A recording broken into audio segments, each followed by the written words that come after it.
This is Akashvani, the news read by Apu Gapak.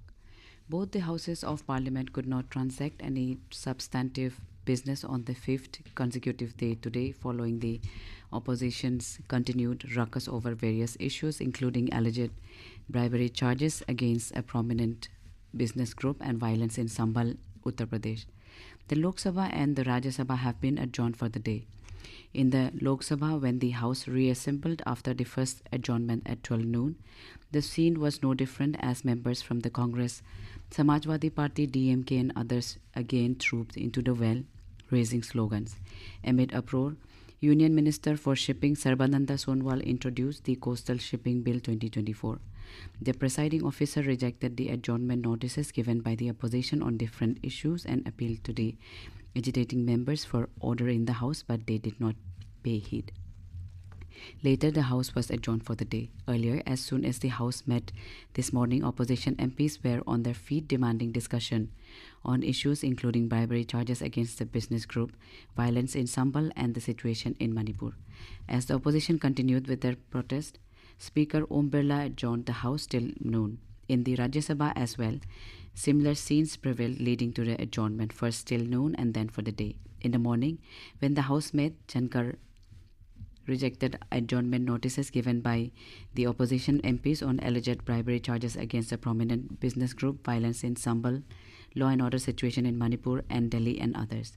Members from the Congress, DMK, Samajwadi Party, Left, and AAP and others created noisy scenes in the House. The chairman urged the members to allow the House to function. As the noisy scenes prevailed, he adjourned the House till 12 noon. Later, when the House assembled and the pandemonium continued over same issues, the chairman adjourned the House for the day. Chief of Naval Staff Admiral Dinesh K. Tripathi said that 96 ships and submarines will be inducted in the Indian Navy in the coming 10 years.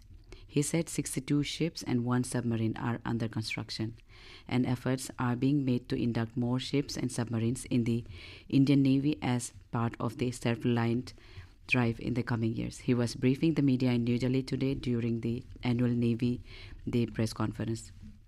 Admiral Tripathi expressed hope that the first nuclear-powered submarines will be inducted in the Indian Navy by the year 2036-37. He said acquisition process of 3 Scorpion submarines is also at an advanced stage.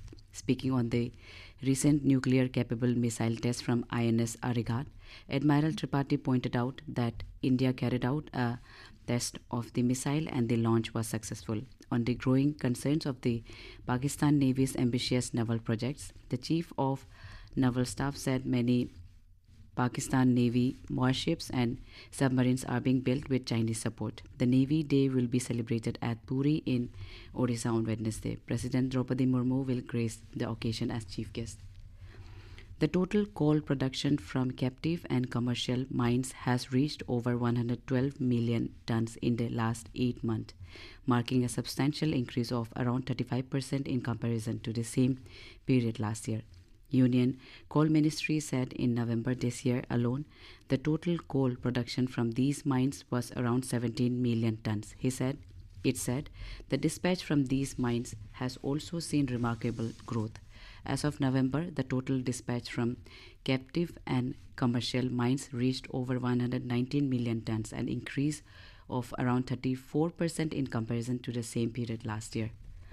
The United Nations Relief and Works Agency for Palestine Refugees has suspended its aid operations through the Kerem Shalom crossing into Gaza following a series of armed robberies that have disrupted humanitarian assistance to the besieged territory.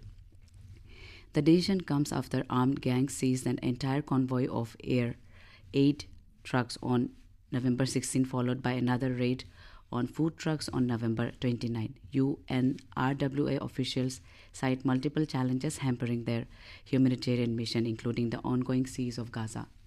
The world's largest United Nations convention to combat desertification began in Riyadh today, bringing together an unprecedented gathering of global leaders, policymakers, and environmental experts. This critical conference, running from December 2nd to 13th, aims to accelerate action on land restoration and drought resilience worldwide. That's all in this news bulletin. Namaskar.